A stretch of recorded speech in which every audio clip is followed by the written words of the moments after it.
estuvimos hablando, sobre todo el tema de la justicia fiscal, que nosotros empezamos a trabajar hace tiempo, pero ellos están también en la red trabajándolo y bueno, nos hacen una invitación a participar en septiembre en Chile, bueno, trabajando en ámbitos internacionales, pero bueno, me parece que por nuestra actividad nosotros tenemos que poner mucho empeño en desarrollar esta línea de trabajo. Así que muchas gracias por estar con nosotros, así que para seguir trabajando. Bueno, yo veo papá Robert, bueno, que va a llevar un poquito la jornada con vos. No, al contrario.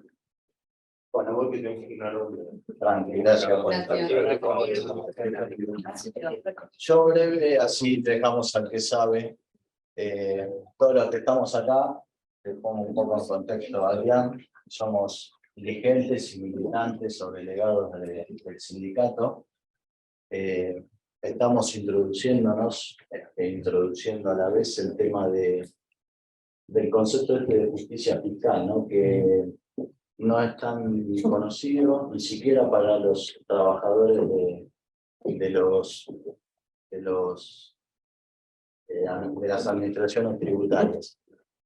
Y esto escapa un poco a la tarea que hacemos como sindicalistas, que es la propia de un sindicalista, que es defender a los compañeros, las paritarias, las condiciones de trabajo, porque nosotros sí tenemos la idea de pensar un sindicalismo más abarcativo. Si nosotros somos trabajadores de la actividad fiscal, nosotros tenemos el derecho, sino también tenemos la obligación de pensar nuestro modelo de sistema tributario. No para imponerlo, sino para ponerlo en marcha con los otros actores que también tienen actuación, valga la redundancia, en un sistema tributario, en una administración tributaria. Los colegios profesionales, abogados, contadores, demás sindicatos, universidades, bueno, todo lo que sabemos que funciona en la sociedad civil que tiene que ver con el sistema impositivo, que en realidad es todo, porque el sistema impositivo abarca y es transversal a cada actividad que se desarrolla. Esto nosotros lo hacemos bajo un marco determinado. En diciembre del año pasado firmamos un acta de compromiso que la estamos tratando de llevar adelante sobre la capacitación de los trabajadores en la FIP. Con este concepto, una frase dicha fue: no hay pacto social sin pacto fiscal, o en realidad textual fue: el corazón del pacto social es el pacto fiscal. Esto lo dijo Francisco ante el Papa, ante los empresarios de la industria de la alimentación en el Vaticano. También dijo que los impuestos son el lugar común donde después los bienes vuelven a los que más lo necesitan: salud, educación, cultura y demás. En ese marco lo hacemos, y en el marco de lo que te decía recién, de que los trabajadores tenemos que formular el proyecto del país al cual aspiramos vivir también. En ese marco te invitamos a vos. No mucho más, después vos ya nos explicarás a todos lo que nos explicaste un poquito, que es interesante. América Latina es la región más desigual del planeta, y el sistema tributario de los países que componen América Latina también son bastante desiguales. Se graban mucho las rentas, el patrimonio, mucho el consumo y poco el patrimonio, y eso hace que la región sea desigual como es.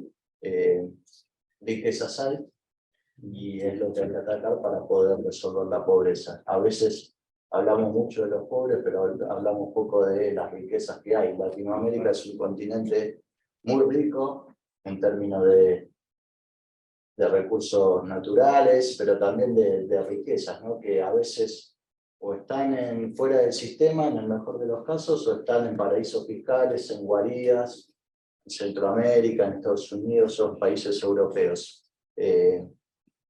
Para poder discutir con las potencias este modelo tributario, necesitamos ir como bloque, no podemos ir como países individuales, porque así no va.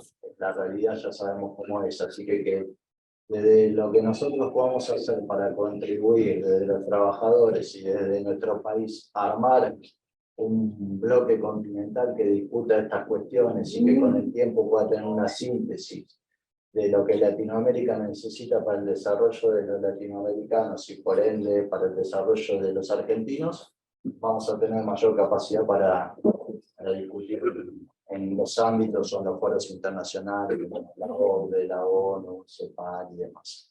Así que nada, simplemente eso, agradecerte por que has venido. Gracias Aldo, porque siempre Aldo, Carrera, no sé si lo recién estuvimos, pero bueno, es un poco el que nos acompañan en el desarrollo de todos estos temas, tanto en ámbitos pedagógicos como también en relaciones con otros actores. Gracias Hugo, es el secretario adjunto del gremio, por siempre bancar todas estas iniciativas que para los trabajadores son, con estos cierros, son un poco difíciles porque nos hace salir de la trinchera diaria, de la coyuntura, y tenemos que hacernos un tiempo, y esto es bienvenido, para pensar un poquito más allá. Así que bueno, nada, gracias a todos por venir, gracias a todos los compañeros que están, gracias a vos por venir y te dejo. Bueno, Roberto, bueno, buenas tardes, compañeros, compañeras. La verdad que para mí es un honor estar acá.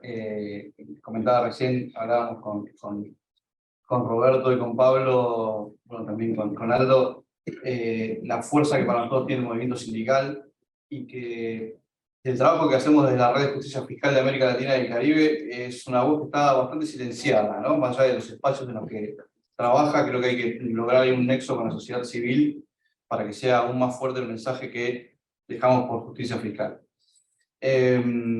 Bueno, yo soy Adrián Falco, vivo acá en Argentina, soy secretario de la Red de Justicia Fiscal de América Latina y el Caribe y tengo mi organización madre, que es Fundación CES, acá en Argentina, estamos muy cerquita en San Martín y Lavalle. Nos toca liderar esta red de 21 organizaciones en toda América Latina y el Caribe. Una de nuestras organizaciones más importantes es la ISP, la Internacional de Servicios Públicos, que forma parte de la red desde hace ya 2 años. Después al final les voy a mostrar las organizaciones que están ahí presentes. Yo lo que les traje es un poco una mirada general sobre 3 procesos que se están dando en simultáneo. Ahora vamos a poner la presentación.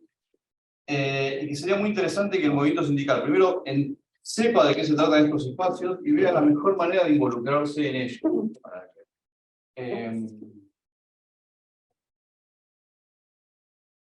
Buena pregunta, me hiciste, ¿cómo se pone esto, no?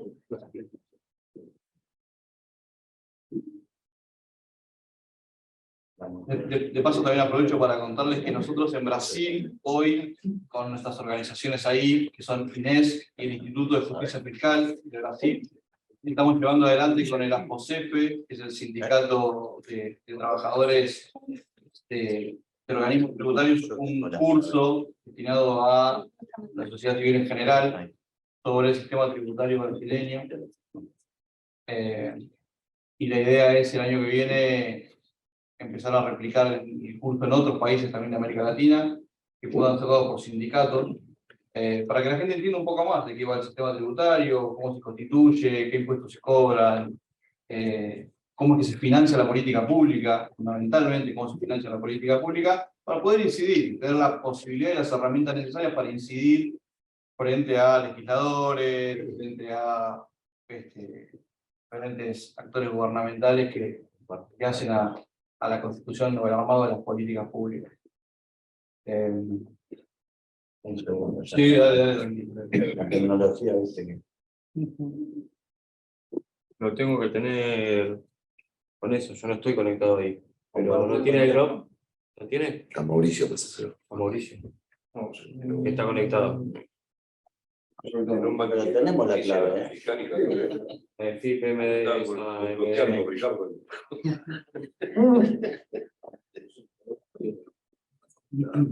Pará.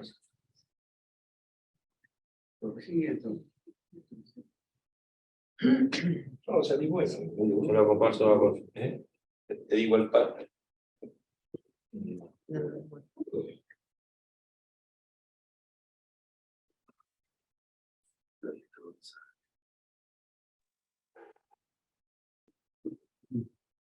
No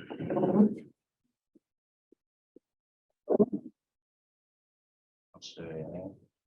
¿Y ¿Cómo hago? La cosa que ahí lo damos? ¿Cómo me va? Nadie sabe. Y lo tiene que reproducir en la compu, Sí, digamos, claro. y hay que conectarse la compu con Bluetooth. Claro, pero no. Para. Compartir pantalla, me Acá. pone. Sí, eso. Empecé. ¿De dónde lo tenemos? Ahí está. Ahí está, ahí abajo. Ahí está. Ahí va. Ahí está. Bien, no, viste que no era mi pelo, viste que mi esposo. ¿Cómo vos le ponen hasta? Estamos acá natural, pero estamos. Primero no aguantaba que ganaste, porque te dejaban que lo sé. Ahí está. ¿No se puede ver? Sí, ya fue bastante. Sí, sí, Sí se puede, para que se vea un punto de ahí, ¿no? está, acá está la- Ver diapositivo. Ver diapositivo. Ver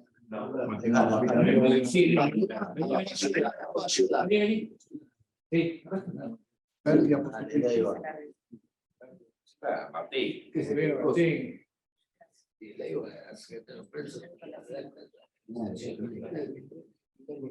No, al lado está ahí. Sí, va a ver. Sí, lo que pasa no me deja. Ver diapositivo. ¿Dónde está? Ver. No. Si no, abajo de ayuda está abajo de ayuda hay un ver diapositiva. Ahí está, ahí ¿Dónde está. está? Ahí abajo de ayuda. Abajo allí hay un botón que tiene un dibujito Ahí está. al lado. Ese. Dale. Ahí está, muy bien. Compañero no sabe. Bueno, El bueno, está los colectivo. No sé si me está pasando la. Ahí está. Dale, decime. Dale nada más. Ahí va. Bueno, estos son 3 espacios que son propuestas de articulación y de cooperación en materia tributaria a nivel global y a nivel regional, que se están dando en algún sentido de manera paralelas. Una es la Convención Fiscal de Naciones Unidas, que tiene un largo proceso y ahí jugó un rol destacado un grupo de ministros africanos de finanzas que han impulsado la creación de esta Convención Fiscal. Está en proceso de creación, que vamos a ver en detalle a qué apunta esta Convención Fiscal y por qué es importante. Lo segundo es algo que seguramente ustedes... una para atrás. Otra para atrás. No. Ah, para atrás. Sí. Ahí. La segunda es una declaración que seguramente ustedes conocen muy bien, que es la declaración de Punta del Este, que ha rubricado la FIP cuando estaba marcado el PONT, que está más enfocado a cuestiones de transparencia tributaria, pero que también para mí es importante que conozcan, porque es La algo transparencia en Punta del Este es medio... Si no, entonces vamos a hablar de transparencia. Muy bien, compañero Ricardo. Y me parece interesante porque es un proceso que continúa y que tiene en la agenda material vinculado con, como decía, transparencia fiscal y tributaria y el manejo de esa información. Y lo último, que era lo que estuvimos charlando un poquito con Aldo, con Roberto y con Pablo, respecto de la cumbre de ministros en Cartagena, que se conoce como un nuevo pacto fiscal en América Latina y el Caribe. Esto último impulsado por el ahora ex ministro de Finanzas de Colombia, José Antonio Campo, a esa propuesta se ha sumado Chile. Boric el otro día en un discurso público mencionó la cumbre, que Chile se iba a sumar a la organización, y también Brasil. Así que vamos a arrancar primero con la Convención Fiscal en Naciones Unidas. Bueno, el primer paso de esta cumbre, de esta Convención Fiscal en Naciones Unidas, se dio en el año 2015, acá en la Cumbre de Naciones Unidas por el Desarrollo que se realizó en Addis Abeba. Ahí se debatió la creación de un organismo fiscal intergubernamental en Naciones Unidas. ¿Esto a raíz de qué? De que no hay un espacio de esas características en el mundo en el cual podamos discutir en igualdad de condiciones cuestiones vinculadas con la tributación internacional. Existe la OCDE, la OCDE, por lo que muchos también llaman el Club de los Países Ricos, que de alguna manera son quienes bajan línea respecto de lo que se puede hacer y lo que no se puede hacer en materia tributaria internacional. Y siempre mirando sus propias economías, con lo cual las economías latinoamericanas, caribeñas, quedamos siempre relegadas, o en un segundo plano, por no decir, como dice el compañero, afuera. ¿Cuál fue el resultado de estos 7 años? Bueno, la resolución de la Asamblea General de Naciones Unidas para trabajar en una convención fiscal que se está desarrollando ahora y que va a tener, en teoría, a finales de 2023, una propuesta concreta. Avanzamos a la siguiente.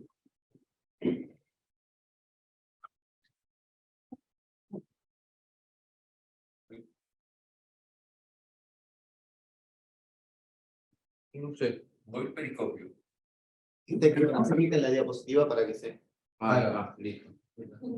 Bueno, esta resolución que salió en Naciones Unidas tiene como nombre Promoción de la Cooperación Fiscal Internacional Inclusiva y Eficaz en las Naciones Unidas. Como les decía, fue presentado por Nigeria, con el respaldo de otros países africanos que han movido mucho este tema, y fue adoptada por consenso. La idea es que esta convención se aplique en 2 fases, o esta resolución se aplique en 2 fases. La primera fase, que va de enero a septiembre, que se está trabajando ahora, tiene que ver con un informe que debería elaborar el Secretario General de las Naciones Unidas sobre materia de cooperación fiscal internacional y mencionar la convención ahí adentro. Y el segundo proceso, la segunda fase, esperamos que se dé en octubre, es la negociación sobre cuáles deben ser las modalidades del proceso para alcanzar esta convención. Ahí, como ustedes imaginarán, están muchísimos países involucrados, pero el más necesitado de que esto no avance son claramente los Estados Unidos. Los Estados Unidos están bloqueando permanentemente los debates respecto de la Convención Fiscal Internacional o Tributaria de Naciones Unidas, porque obviamente podría llegar a convertirse en un espacio de decisiones obligatorias también para los Estados Unidos. La siguiente. Sí. Bueno, los Estados miembros de Naciones Unidas ya se han comprometido a dar este proceso fiscal en la resolución del año pasado. La idea es tratar de iniciar estos debates para incluir a los países que están obviamente por afuera de la OCDE, para darle más eficacia a la cooperación internacional a través de espacios de debate, de discusión, de marcos, instrumentos que puedan ser tomados por los países para mejorar la fiscalidad internacional. Como les decía, esto fue bastante controvertido. Desde 2015 al 2017 han pasado muchísimas cosas, y la verdad que lleguemos a este punto en el cual tengamos la posibilidad de contar con un mecanismo de estas características es sin duda un cambio absolutamente relevante e importante dentro de Naciones Unidas. La siguiente.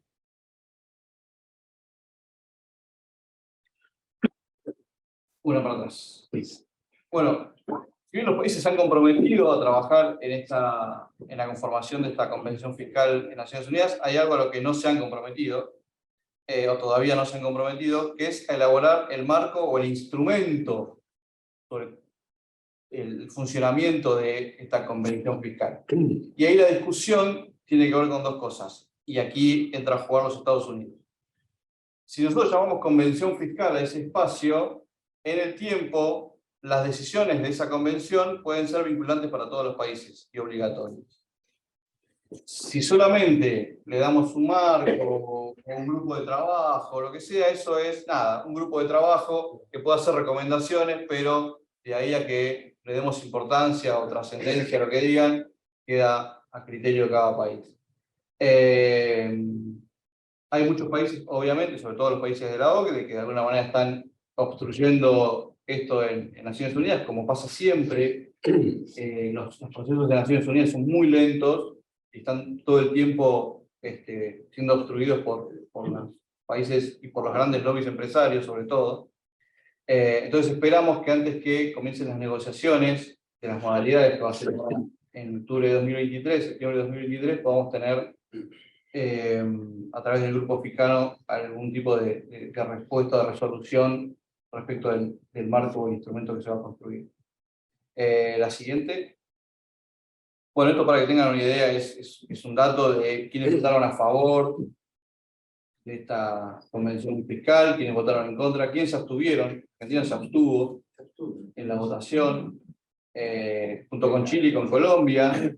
Y ustedes dirán, pero ¿cómo? Chile y Colombia no están impulsando el nuevo pacto fiscal en América Latina. Tienen que votar por una convención fiscal en Naciones Unidas. Bueno, Colombia ha cambiado su posición ahora y ha dicho que está a favor de crear una convención fiscal en el seno de Naciones Unidas.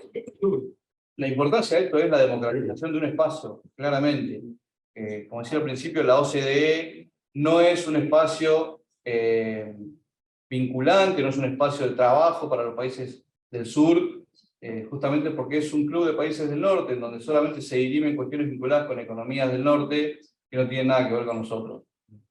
Un ejemplo, se habla de tributación de empresas que facturen más allá de 750 millones de euros por año, y en América Latina creo que hay una o dos empresas que logran ese nivel de facturación para poder tener para poder tener trabajo sobre eso. Entonces, no está pensada la OCDE para países del sur global, más allá de que muchos, como Chile, como Colombia, como Costa Rica, forman parte de la OCDE, y muchos otros hacen fila para ingresar como si se tratase de la panacea o algo parecido. Avanzamos una más. Bueno, como les decía, ¿qué va a pasar ahora con esto? En el 2023, el secretario de Naciones Unidas tiene que elaborar un informe. Ese informe va de alguna manera a poner sobre la mesa los instrumentos, recomendaciones, documentos para posibles siguientes pasos. Y en octubre de 2023, los gobiernos deberían negociar modalidades específicas de ese proceso intergubernamental, que ahora vamos a ver cuáles son esas modalidades específicas. Por ejemplo, ¿cuál va a ser el rol de la sociedad civil en ese espacio?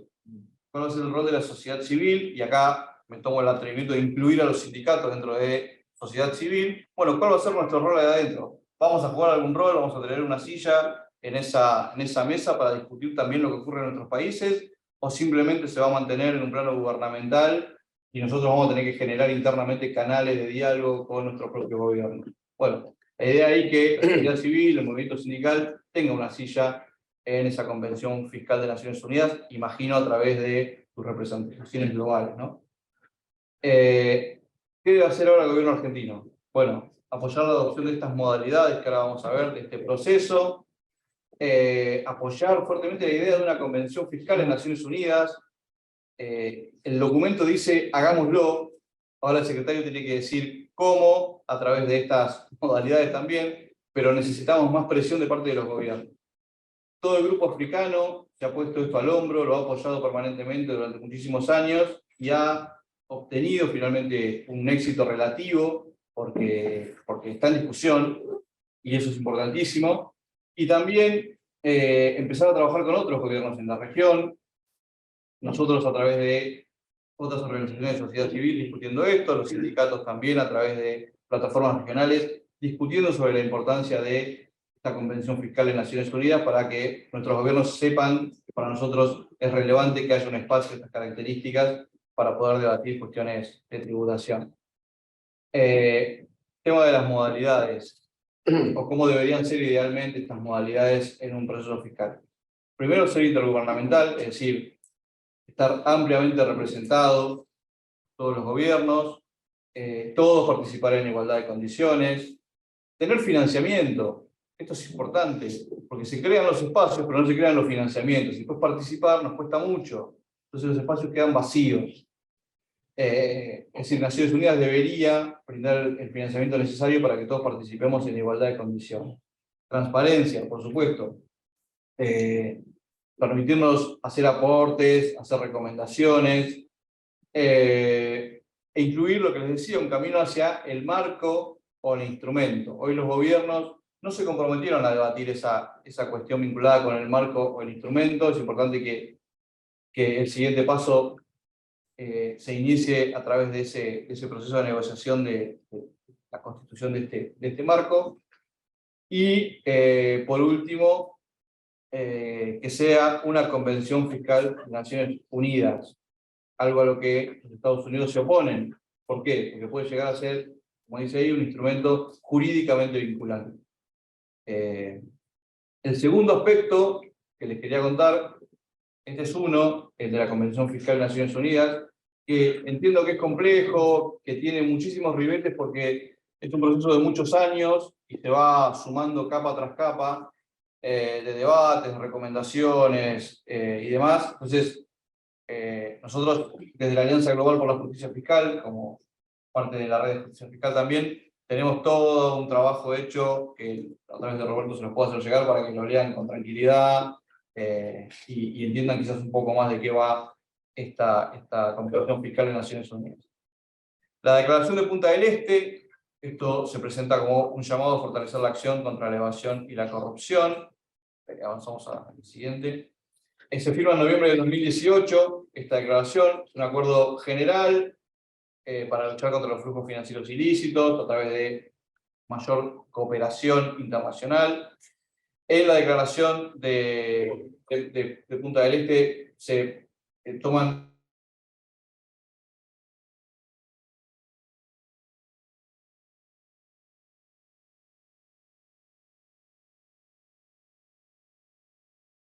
bajo estándares internacionales de transparencia, esto es no a publicidad determinada información, etc.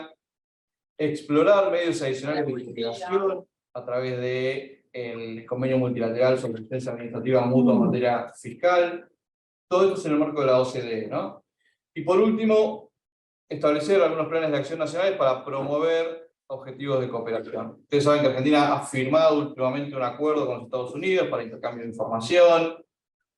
Para mí, esos acuerdos siempre llegan tarde, permiten a quienes hacen planificación tributaria generar los mecanismos para sacar el dinero donde estaba y con tranquilidad llevarlo a otra jurisdicción. Y después no te van a nada. Y después cuando llegás te encontrás con una botella con agua, nada más, cuando se suponía que había miles de millones de dólares. Entonces, eso a veces tiene sus dificultades. No digo que estén mal los acuerdos de cooperación, están muy bien, hay que firmar los acuerdos de intercambio de información, pero por el tiempo transcurrido en que se anuncia la firma, hasta que se firma, pueden pasar hasta 2 años. Y en esos 2 años, el dinero da vuelta por todo el mundo, y como pasó con la última filtración del ISIG, de este grupo de periodistas, descubrimos un paraíso fiscal nuevo que es Dakota del Sur. Dakota del Sur se convirtió en un nuevo paraíso fiscal utilizado por los ecuatorianos o por la élite ecuatoriana para fugar divisas, para poner ahí cuentas y demás. O sea, hay 2 en Estados Unidos. Ahora está Delaware y Dakota del Sur, que también forma parte de... Mucha picua como. Bueno, estos son los que han firmado... Claro. Estos son los países que han firmado la Declaración de Punta del Este a octubre del 2001, casi todos, perdón, o muchos de la región. Este es un proceso que continúa porque también, pasamos a la siguiente, hay un proyecto sobre ampliar mucho más allá de lo que es estrictamente evasión y ilusión, la información, tratando de apuntar a lo que es el delito económico, lavado de dinero, corrupción y otros delitos financieros también. Y ahí sí tomó parte de la Secretaría del Foro Global, que desarrolló 2 acuerdos modelo para autoridades competentes, para administraciones tributarias, para otras agencias. O sea, abrió el juego a otros organismos que no estaban contemplados originalmente en el acuerdo. Actualmente, este proyecto, que fue firmado en noviembre del año pasado, está compuesto por Argentina, Costa Rica y Paraguay, pero está abierto también a otros países que deseen participar. Entonces, tenemos el espacio de la Convención Fiscal de Naciones Unidas, tenemos esta declaración de Punta del Este, que ha rubricado FIP con otras administraciones tributarias de la región, y el último que les quiero mostrar es la cumbre de ministros en Cartagena, Colombia, para contribuir a una tributación global incluyente, sostenible y equitativa.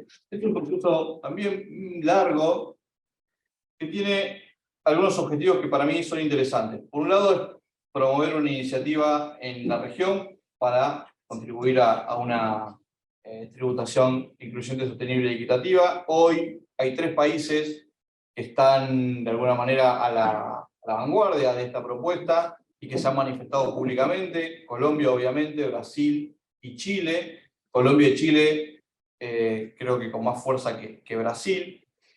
El objetivo general de esta plataforma es trabajar como bloque regional. Es decir, intercambiar nuestro trabajo técnico, nuestro trabajo político, para encontrar algunas soluciones respecto a la tributación internacional, como por ejemplo, cómo grabar la economía digital como un espacio fiscal nuevo. También, de alguna manera, se presenta como un espacio que pone en discusión o en tensión el espacio que hoy está ocupando la OCDE, la OCDE, como el espacio ideal, digo, entre comillas, en donde se construyen las recomendaciones respecto de la política tributaria internacional, ahí en el marco de los 2 pilares, el pilar 1 y el pilar 2 de la OCDE, que tienen que ver con el impuesto mínimo global. ¿Recuerdan esa discusión que también se dio en Argentina? Biden hablaba del 25%, nosotros hablábamos del 15%, bueno, hay toda una discusión en torno a eso. Y el otro pilar de la OCDE tiene que ver con cómo hacemos para gravar efectivamente la riqueza que se genera en nuestro propio país, y evitando la utilización de guaridas fiscales para que esos recursos terminen alojados en otro lugar. ¿Al gráfico?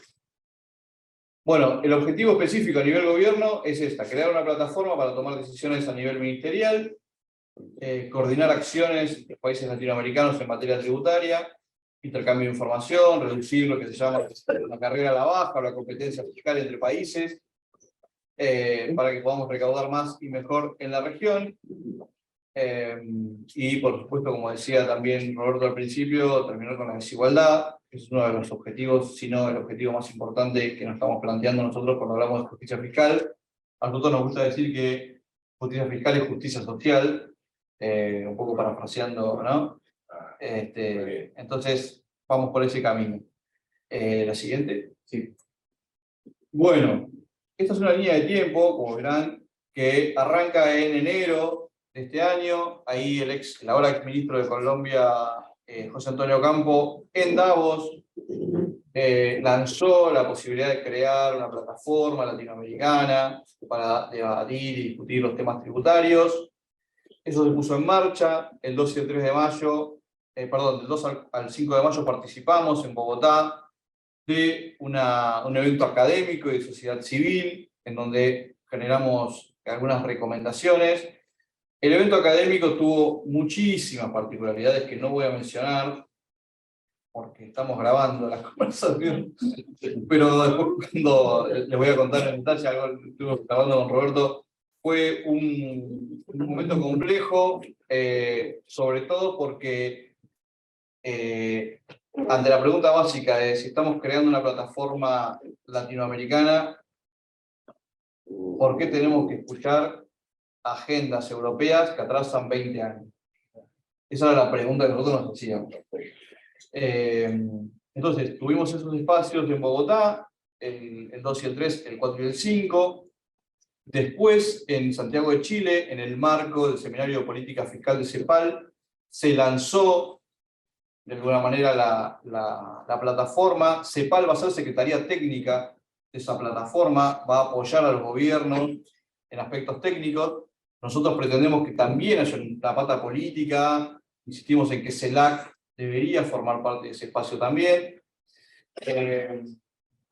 Como les decía, en CEPAL se lanzó esta plataforma con Brasil, Chile y Colombia, y con una fuerte presencia de los países caribeños, sobre todo los países anglófonos y francófonos, con una posición política para mí muy interesante, porque plantearon que la lista de paraísos fiscales que publica la Unión Europea año tras año, incluye a esos países. Y que ellos, a pesar de cumplir con la normativa mundial sobre cuestiones vinculadas a lavado de dinero, financiamiento del terrorismo, son sistemáticamente incluidos gracias a lo que ellos entienden como una imposición imperial. Sigue siendo una herramienta de sometimiento imperial la inclusión de esos países en la lista de paraísos fiscales.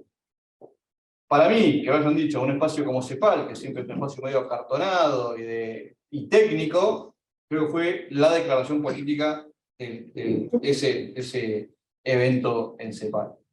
De paso les recomiendo el documento que CEPAL presentó en esas jornadas. Ahí tienen muchísima información sobre la realidad fiscal de América Latina. La verdad que es muy buen trabajo, CEPAL hace muy buenos trabajos sobre ese tema, así que si lo pueden bajar, entrar a la página de CEPAL, lo bajan, hay cuadros, análisis, está muy bien hecho, y hay muchísima información muy interesante para entender qué pasa con la tributación en América Latina, qué pasa con el gasto social en América Latina.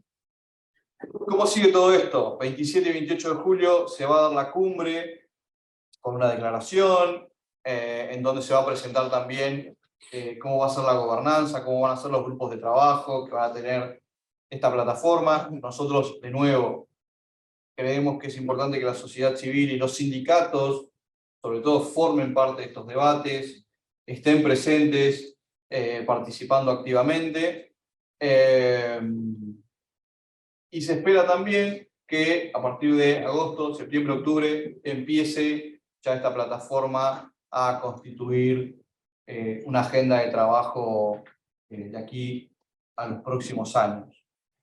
A ver si hay algo más. Bueno, como les decía, ¿qué actores están involucrados? Hoy los gobiernos de Colombia, Brasil y Chile, por lo menos lo han hecho público. CEPAL como Secretaría Técnica, organizaciones de la sociedad civil, ahí estamos como Red de Justicia Fiscal de América Latina y el Caribe, como LatinDad también. Hay otras organizaciones, Oxfam, ICRIC, la Iniciativa Global, Tax Justice Network, hay otras organizaciones, también hay académicos. Pero este 2023 el foco va a estar puesto en la cumbre de ministros. La consulta que se hizo en Bogotá, entre académicos y sociedad civil, el papel de la gobernanza que está construyendo CEPAL, que es un documento del cual no sabemos nada todavía. En teoría ya lo tienen, pero primero lo van a leer los ministros de Finanzas, van a hacer recomendaciones y demás, y después lo va a llegar a la sociedad civil. Y por último, la cumbre que se va a dar en Cartagena. Creo que quedaba una más. Esto es importante. En esos espacios, el de Bogotá, se relevaron algunas dificultades que surgieron de las reuniones de sociedad civil y académica.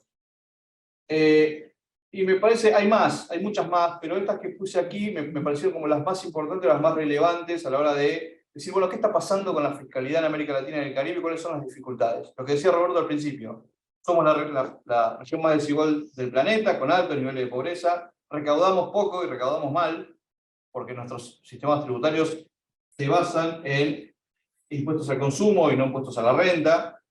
Necesitamos reformar los foros en donde se discute hoy la tributación internacional. Hoy todo está copado con la OCDE, nosotros no somos parte de la OCDE como Argentina, no tenemos un espacio supranacional en donde discutir estos temas.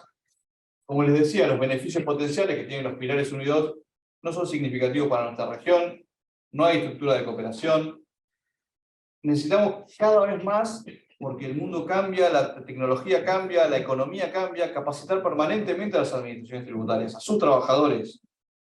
No puede ser que en países pequeñitos haya 2 o 3 trabajadores que tienen que resolver todo lo que ocurre en términos de tributación internacional, una pila de papeles impresionantes, de operaciones impresionantes, cuando por otro lado terminamos siendo un colador porque pasan por todos lados.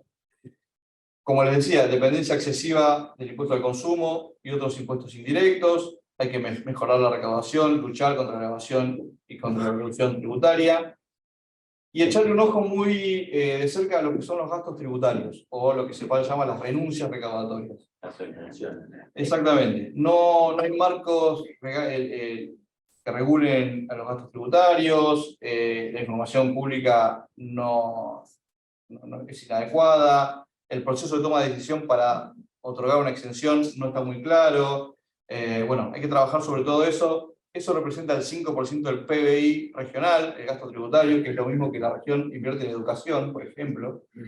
Entonces digo, el espacio fiscal existe, hay que buscarlo, hay que lograr las herramientas suficientes, la fuerza política para echar mano a eso, dejar de grabar consumo o a las capas más bajas de la población, empezar a grabar a las grandes riquezas, a las grandes corporaciones, a la herencia, empezar a cobrar un impuesto predial, lo que se paga por campos que son altamente productivos es insignificante. Bueno, hay que revisar eso también. Y hoy hay mucho espacio fiscal para trabajar y nosotros desde la red venimos en toda la región trabajando eso. A fines de 2021 hicimos una campaña por un impuesto a las grandes fortunas, que después, si quieren, les hago llegar el documento donde calculamos cuánto podríamos recaudar aumentando el impuesto predial y cuánto podríamos recaudar con un impuesto a las grandes fortunas.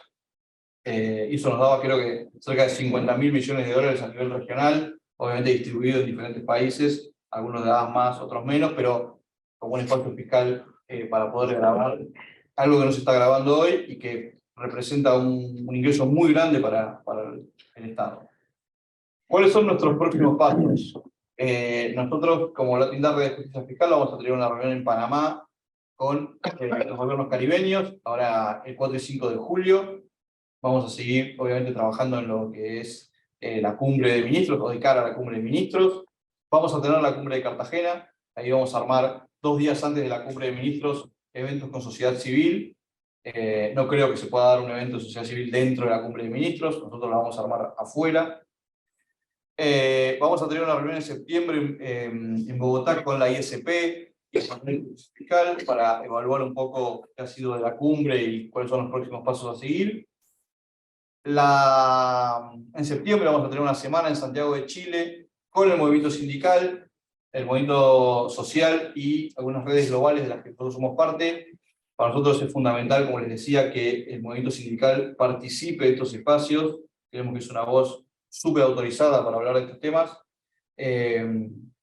Y para eso necesitamos insumos claves, ¿no? El documento de gobernanza de la plataforma para empezar a ver cómo podemos involucrarnos más y saber cuál va a ser el rol de la sociedad civil y del movimiento sindical y social en esa nueva plataforma que parece ser el espacio supranacional que estuvimos reclamando desde hace mucho y que en alguna parte se parece un poco a lo que fue el GETIF. No sé si ustedes recuerdan, el GETIF fue el Grupo de Trabajo de Integración Financiera de la UNASUR, que Argentina lideró durante mucho tiempo, casi hasta que terminó la UNASUR, y fue un grupo de trabajo muy importante donde se discutió sobre moneda única, donde se discutió sobre mejorar el comercio internacional entre los países de América Latina. Bueno, queremos que la plataforma se transforme en un espacio de esas características y que sea independiente de los gobiernos, de alguna manera, ¿no? No generar esta cosa de que vienen los gobiernos de derecha, patean, arman otra cosa. Tenemos que aprovechar el oleaje, ¿no? Cuando la ola es alta, bueno, aprovechemos, surfemos la ola. Cuando la ola baja, tengamos ahí pilares fuertes para que sean indestructibles. Creo que esto es lo último. ¿Habría más? Bueno, esas son las organizaciones que forman parte de la red de justicia fiscal de América Latina y el Caribe. Está, bueno, Perú, Argentina, Colombia, Chile, Brasil, Ecuador, México, Honduras, El Salvador, Paraguay, Guatemala, República Dominicana, Bolivia, bueno, Latin Red, que es una red regional, la ISP, que también es una red regional, la Alianza Global por la Justicia Fiscal, que la hemos fundado nosotros también, que es global. Bueno, hay mucho trabajo que venimos haciendo desde hace muchos años, la red se formó en el 2010, y como siempre tratando de generar articulación con aquellos actores que creemos que pueden aportar muchísimo. El movimiento sindical es uno de ellos, así que bueno, nada, les agradezco este momento y quedo abierto a consultas, dudas, y también la material que le voy a enviar a Roberto para que se haga llegar a ustedes, para después leer con tranquilidad y trabajar sobre estos temas. Así que bueno, Muy bien.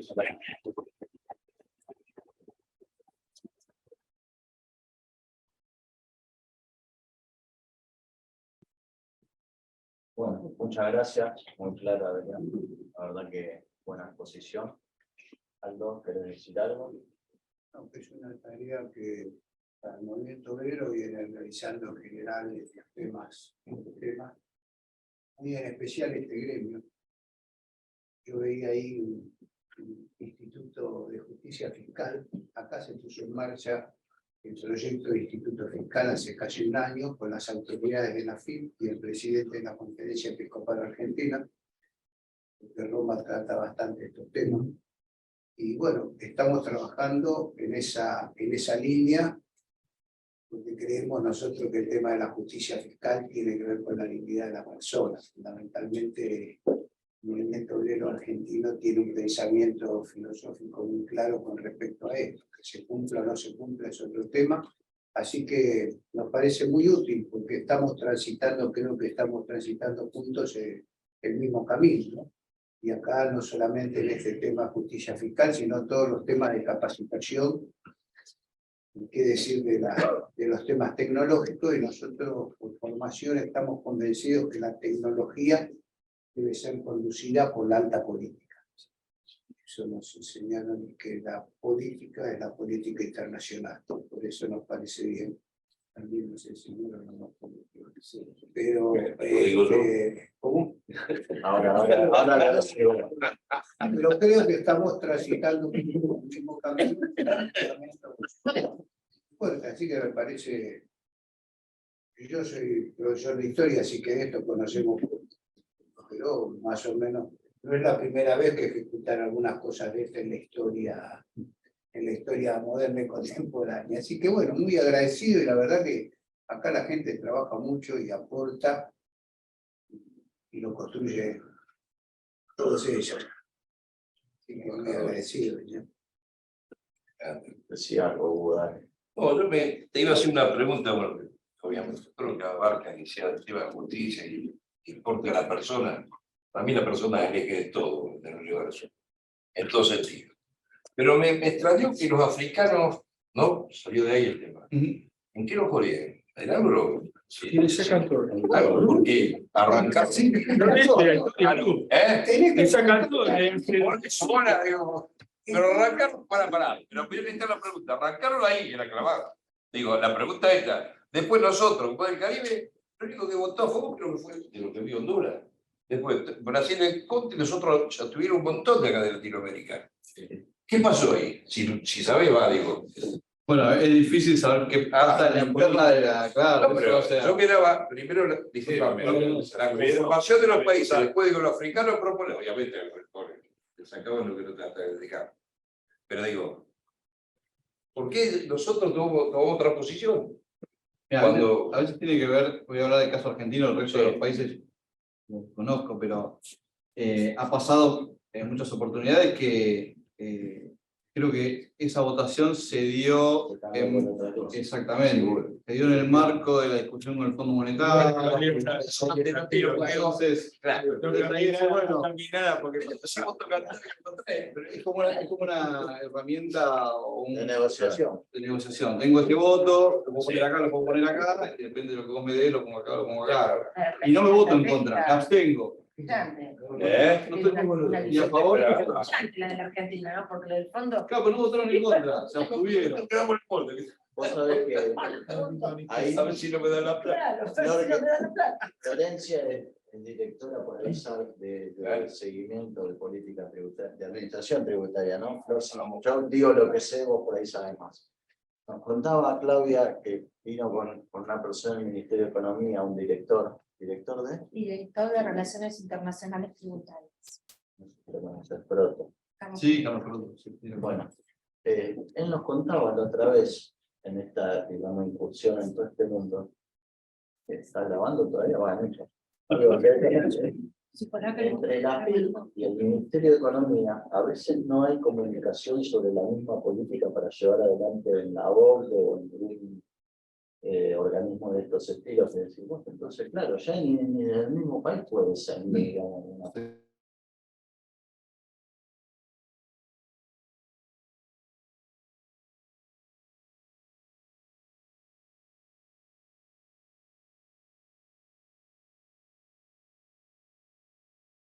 hacemos un evento sobre el registro público de beneficiarios finales acá en Argentina. Se fue achicando cada vez más por cuestión de recursos y demás, pero eran eventos muy importantes porque participaba la CNB, participaba la Oficina Anticorrupción, participaba la FIP, participaba la UIF. Y era impresionante ver cómo la gente se conocía recién en ese espacio, ¿no? Quizás alguien exponía diciendo, bueno, nosotros de la CNB tenemos determinada información. Quizás alguien de la UIF que estaba sentado enfrente decía, ah, yo necesito esa información.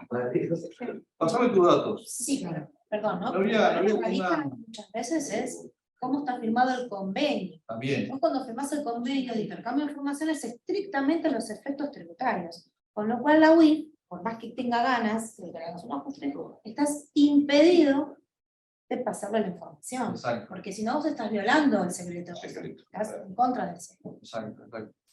Estás yendo ya en contra de una normativa a nivel internacional.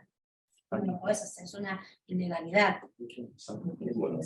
Y yo aprovecho y te quiero hacer una pregunta en la medida que la puedes responder. Cuando vos estabas hablando de explayar, o por ahí entendí mal el término, en lo que es la economía digital, ¿podrías profundizar? La luna y ¿Qué es la lo dos. que más? O sea, porque por un lado tenés el impuesto de valor agregado, no hay duda. Siempre la gran diferencia está a qué país aplicás o le atribuís el impuesto a las ganancias. Esa es la gran, o sea, ¿hay algún proyecto sobre eso? Primero que es difícil grabar porque, por ejemplo, Sí. las plataformas como Netflix o qué otra plataforma que Uber. Uber, por ejemplo, no Claro. tiene un espacio físico en Argentina. ¿De a quién le cobran los impuestos? Si vos cobras IVA, termina pagando el IVA el usuario. Con lo cual, de lo que se trata es justamente, al haber intercambio de información y haber, más que intercambio de información, un impuesto mínimo en todos los países. Que controla Exactamente. la Unión Europea, digo. Exactamente, para evitar un poco que los países también compitan entre ellos y no digan, bueno, a ver, yo soy Irlanda, cobro un impuesto a la renta del 1%, Que o un vayan impuesto a la todos ganancia a- del 1%, y Argentina cobra el 35%. Y me voy a operar a Irlanda. Porque si todos tenemos un impuesto mínimo del 15%, no va a haber ninguna ventaja en trabajar en Irlanda o trabajar en Argentina. Entonces, esa es una de las cuestiones. Eso es lo que propone Stiglitz. Eso es lo que propone Stiglitz. Porque Biden incluso llegó a plantear un 25% de impuesto mínimo. Sí, y en Argentina el fondo de valor agregado. ¿Está dispuesto a bajar la tasa? Ese es el problema. Y vos te vas. Ya países limítrofes están casi a la mitad de la Sí. tasa que nosotros tenemos. Exacto, exacto. Entonces, lo que se espera es que esta plataforma Sí. a nivel regional pueda discutir eso. Pueda discutir y generar no algo que sea obligatorio, pero sí hacer un análisis profundo de cuál debería ser nuestro rol como bloque y cómo cada uno de los países pueden manejar esas diferencias, ¿no? Argentina tiene un 35 de ganancia, no lo va a bajar a 25 porque hay un impuesto global del 25%. Es muy complejo el tema para poder determinarlo rápidamente. Es difícil. ¿Cómo se va a plantar Argentina frente a eso? ¿Cuál va a ser la propuesta? Y supongo que también por eso. Paraguay tiene un 10% más de impuesto a la renta de sociedades. Es el país que No, menos. pero no solamente te hablo del impuesto a la renta, yo te hablo del impuesto al valor agregado. Yo recuerdo cuando en el 2018 el sindicato me dio el aval para ir a un curso que se hace en España todos los años sobre administraciones tributarias. Bueno, y éramos 32 personas de toda Latinoamérica y yo fui representando a la Argentina. Uno de los ejercicios que habíamos hecho, bueno, me tocó a mí sobre fiscalidad internacional por la reforma reciente que habíamos tenido, pero uno de los grupos que estaban haciendo era todo un cuadro comparativo del impuesto al valor agregado. Era impresionante la diferencia que había respecto al sistema tributario argentino. Bueno, de hecho en ningún otro país de la región existen más de 160 tributos. Entonces, esa también es la explicación por la cual hay tanta economía en negro. Pero bueno,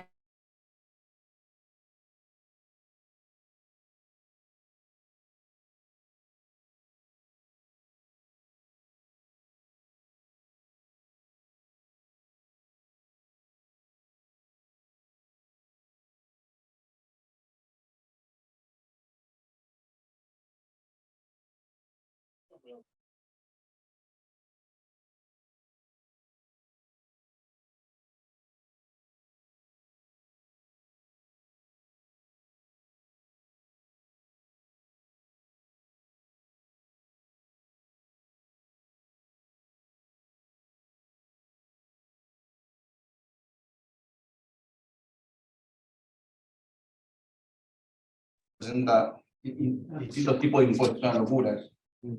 Suena bien, uno lo pone en la prensa, ha salido varios artículos que en Argentina se pagan 160 impuestos, lo cual no es verdad, porque hay impuestos, hay tasas, hay contribuciones, hay derecho de exportación, hay un montón de cosas que yo no pago derecho de exportación, ese me lo descuento. Eso por un lado. Después es verdad que tenemos un IVA que debería ser gradual o mucho más bajo para los impuestos de consumo masivo.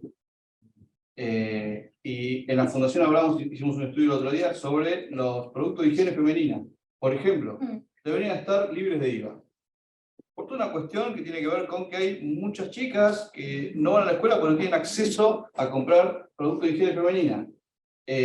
Alimentos de la canasta básica, estos deberían estar exentos de IVA. Ahí entra a jugar también la especulación del vendedor, ¿no? De que dice, bueno, bajo el 21, digo que lo bajé y lo dejo y me gané un 20% más. Bueno, ahí ya tendrá que haber un sistema de... Pero sí pensar en un sistema de IVA diferenciado para productos y niveles de consumo. La AFIP puede cruzar información de gastos, de tarjetas de crédito, con ingresos. Bueno, vos ganás tanto, bueno, a vos no te diferencio el IVA. Vos ganás poco, a vos sí te lo diferencio. Es casi refundar nuestro sistema tributario y demás, pero si realmente queremos un país más igualitario, y hay que hacerlo. Este sistema tributario, como está funcionando ahora, la verdad que no sirve para eso. No sirve para eso. Tenés que tocar donde duele, si no hay cuenta. Esto lo que estaba diciendo sobre el tema de justicia fiscal, yo creo que también en la cuestión internacional pesa mucho las diferentes estructuras de beneficios que dan los países. Por ejemplo, tenemos a Argentina, que tiene un montón de impuestos, pero también tienen un montón de beneficios en general la población. Por ejemplo, asignación universal por hijo, en nuestro sistema de jubilación es casi universal porque cubre el 98% de las personas que están en edad jubilatoria. Entonces, si bien la presión impositiva no es la más alta del mundo, porque eso también nos han hecho creer, los medios hegemónicos de comunicación dicen la presión tributaria es la más alta del mundo en Argentina. Mentira, no es la más alta, pero sí tenemos grandes coberturas que en todo el bloque latinoamericano no las tienen. Entonces, también la construcción de defender lo impositivo y del cambio cultural se llama el camino de la doble vía. Entonces, yo pago para que esto vuelva. Si yo no pago mis impuestos, no va a volver nada. Entonces, hay como una cuestión de hacerle creer a la población de que está todo mal, de que tenemos un estado improductivo, de que no llegamos a ser un país decente. Sin embargo, tenemos un montón de beneficios que nacen del Estado. Entonces, es también luchar como representantes del fisco que somos, en entender que culturalmente hay que pagar para recibir. No es recibo y después recién voy a pagar. Porque hay también una cuestión con la justicia fiscal en el sentido de necesitamos entender qué está pasando y que se están devolviendo servicios. Esto de los 169 impuestos o tributos también tiene que ver con la construcción de esta idea de que está todo mal. Entonces, también depende de nosotros formarnos y entender que tenemos que lograr meter en la cabeza de la población que es así, que hay que tributar, que si vos tenés un empleado o empleada, tenés que registrarlo, no puedes tenerlo en negro o no registrado. A veces pienso como que si no puedes tener un empleado registrado, no lo tengas. Porque entonces estás cometiendo un ilícito. No, pienso para adentro, al revés, acá buscan cómo evitar eso, digamos, cómo evitar el blanquear al empleado en vez de blanquear. Claro. Mi pregunta es, ¿ustedes saben cuánto le sale a un empleado el primer mes a un empleador tenerlo registrado? ¿Cómo? No. La pregunta. ¿Cuánto te cuesta un empleado registrado el primer mes? La remuneración. Depende, porque el Estado ¿Saben cuánto le sale a un empleado el primer mes? Cero. Dar de alta gratis. ¿Vieron? Nosotros que somos empleados fiscales ni siquiera podemos responder esa pregunta. A lo que digo es, hay que cambiar la cultura más que antes el sistema impositivo. ¿Puedo decir algo? obvio. Además, a veces se mete la política. Muchas parece.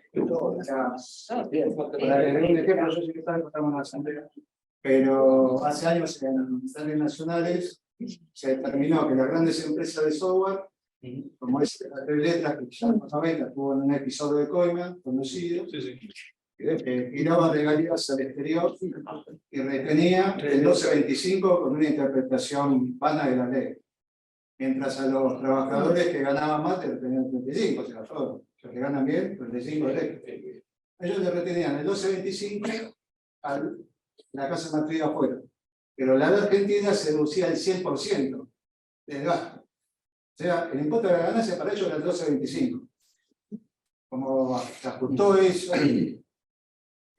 cayó esa operatoria, digamos, el presidente de gobierno Néstor Kirchner, que salió un fallo de la Corte Suprema, que avaló eso, los tipos buscaron otra variante. Pero en el medio, me acuerdo que fue Néstor que puso la ley de promoción del software. ¿Para qué? Para que se haga acá. ¿Por qué tenemos que girar dólares afuera? Que se promueva acá. Bueno, ustedes se recordarán un episodio, este episodio, de un expresidente argentino, la gestión anterior, que cuando le estaban ajustando el mercado libre, el mal uso de esa promoción, el tipo al otro día salió a decir, el presidente de Argentina, es la mejor empresa de la República Argentina. Ahora, ese mejor empresario de la República Argentina es Uruguay. Seguramente esa empresa se enriqueció a costa de una debida promoción. Entonces pasa eso también, cuando se dan promociones, algunos las usan mal, algunos se grandes empresarios. Entonces pasa eso también, el control. El control y la política. Las dos cosas. Las dos cosas. Muy bien. Sí, hay exenciones tributarias que no están mal aplicadas del todo, que son también economías regionales, a pequeñas y medianas industrias, que está bien. Pero, por ejemplo, las que están orientadas a los magistrados, que han hecho esta jugarreta de incluir a los trabajadores del sistema judicial también, para no quedar, ¿no?, en soledad, y no arrastrar también a los trabajadores. Eso es la mano de obra gratis cuando viene el reclamo. Exactamente. Bueno, pero lo que planteamos es revisarlos. ¿En qué contexto se dieron? ¿Para qué se dieron? Y si cumplieron ese rol de, como decía él, de dejo de pagar, pero obtengo un beneficio, yo Estado, de esa exención tributaria, ¿no? Generaste tantos puestos de trabajo, me ayudaste a construir tal infraestructura, ver si eso ocurrió. Si no ocurrió, hay que sacar el beneficio. Mira, el dinero que no entra. Lo que pasa es que ¿No todas las mucho? intenciones en cualquier cosa, si no tenés voluntad política, puedes hacer cosas. Porque la FI cuando salió, yo me lo acuerdo bien, me la acordaba, porque hubo un mes que quedó en el aire. Era el mes para ir. Vos tenés las cuentas por el sistema del Banco Central, vos tenés las cuentas. Yo soy la FIP y le retengo a todo el mundo, es otra cosa.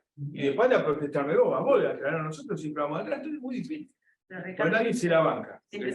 Dale y después hicieron otra acordada. Se acordada de acordada, esto para sacar a más, cautelar de cautelar, no es algo que no. Y vos no te fuerza, y bueno, los tipos te metieron una, te meten dos goles. No es muy. Es así, ¿viste? No. Y después con el sistema tributario una metida muy grande, porque Brasil, salvo el impuesto a la ganancia de la persona física, es muy parecido a nosotros. ¿Y por qué a Brasil va las inversiones acá no? Hay otra trampa ahí. Por ejemplo, no me voy a comparar con Paraguay, con el Perú. También son hermanos nuestros, no se me ha portado mal con ellos. Uruguay parece chico, pero Brasil es grande como nosotros. ¿Y por qué en Brasil tiene un sistema tributario muy parecido a nosotros y las cosas van distintas? Y distinto, independientemente del gobierno que esté, que ese es otro tema. Puede estar el Bolsonaro, puede estar Lula, somos gobierno del medio como Cardoso. Sin embargo, es otra estructura y le funciona. Por ejemplo, en previsión social tienen más impuestos que nosotros en Brasil. Vos lo escuchás que los empresarios de Brasil, acá. Sí. Hola, sí, quería hacerle un comentario. Me encantó la charla. Me gustó mucho las observaciones, el compañero que dijo que también tenemos que cambiar nosotros la mentalidad desde el organismo, esa mirada. Y lo que quiero hacer es un comentario, porque por ahí es una burrada, pero así como la FIP maneja la identificación de los contribuyentes a través de la clave fiscal, que se le otorga desde el organismo y con eso se avala, digamos, el nacimiento a las personas que van a participar de nuestra economía formal. Lo que estaba pensando, porque todas las aplicaciones virtuales, de billetera, de banca, todo, que inclusive algunas no están, no declaran en AFIP. ¿Se escucha? De vuelta. Bien. No, partiendo de que así como la AFIP es la responsable de otorgar la clave tributaria, digamos, a todos los participantes de nuestra economía formal, todos tienen que identificarse y desde ahí salen como al nacimiento de participar en la economía. Me fijaba que todas las aplicaciones, ya sea de billeteras virtuales, de los bancos y algunas que ni siquiera están en la formalidad, se tienen que loguear y donde verifican identidad por una aplicación de la misma marca, de la misma firma. ¿No sería posible sacar una normativa que esas identificaciones, esa validación de las personas que entran en esas y usan todas esas aplicaciones, la haga la AFIP, así como otorga la QUIT? Digo yo, para pensarlo nada más. No se puede. No se puede, Marcelo, porque vos lo así, te van con el artículo 16 de la Constitución, te lo voltean en una cautelar que durará 5 minutos como mucho. Porque dicen que te metiste el derecho de propiedad porque la aplicación no es pública, es del que se adhiere, no es que vos estás obligado a hacer la aplicación. El tema es cómo controlar la aplicación adentro de la nube, y ahí tenés que usar otra cosa, no es un tema para escribir tampoco. Pero de alguna manera está controlado porque viste que en el portal que dice nuestra parte y se informan todas las transacciones electrónicas, Ricardo. O sea, estamos controlando. No, pues dice otra cosa. Él dice otra cosa, él dice que el enlace baja directamente. No, de alguna manera. ¿Quién está hablando ahí? Te indica nuestra parte, hay claro. una precisión que obliga a las entidades financieras a partir de determinados montos para personas físicas y personas jurídicas, se las entonces vos cuando vas a una aplicación, cuando vos compras en una verdulería y te dicen por mercado de pago, pero vos haces una transferencia, ahí estás, desde tu cuenta bancaria, estás blanqueando la operación. Si vos lo haces a través del shop o del mercado de pago, si lo haces en el 2021 no estaba blanqueado y por hoy depende de la plataforma de la pregunta. Si pagaste en efectivo, no queda registrada.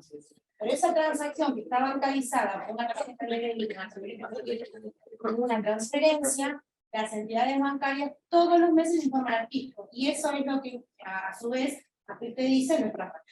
Que tiene un control. Bueno. Tiene la capacidad para generar la clave bancaria. Porque tiene que tener una nube muy grande.